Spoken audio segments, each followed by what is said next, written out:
So on January 1st, 1863, the Emancipation Proclamation was issued. It declared slaves free in those areas still fighting against the Union, and said nothing about slaves behind Union lines.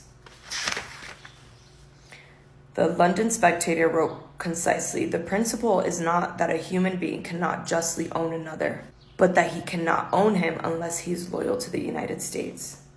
The Emancipation Proclamation spurred anti-slavery forces. By the summer of 1864, 400,000 signatures asking legislation to end slavery had been gathered and sent to Congress, something unprecedented in the history of the country. With the proclamation, the Union Army was open to blacks, and the more blacks entered the war, the more it appeared a war for their liberation. The more whites had to sacrifice, the more resentment there was, particularly among poor whites in the North, who were drafted by a law that allowed the rich to buy their way out of the draft for $300. There's always that caveat.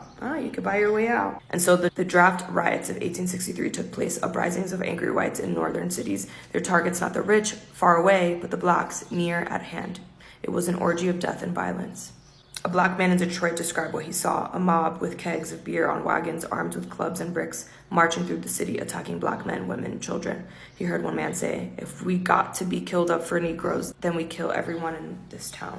The Civil War was one of the bloodiest in human history up until that time. 600,000 dead on both sides in a population of 30 million, the equivalent in the United States of 1978 with a population of 250 million, of 5 million dead. As the battles became more intense, as the bodies piled up, as war fatigue grew, the existence of blacks in the South, 4 million of them, became more and more a hindrance to the South and more an opportunity for the North.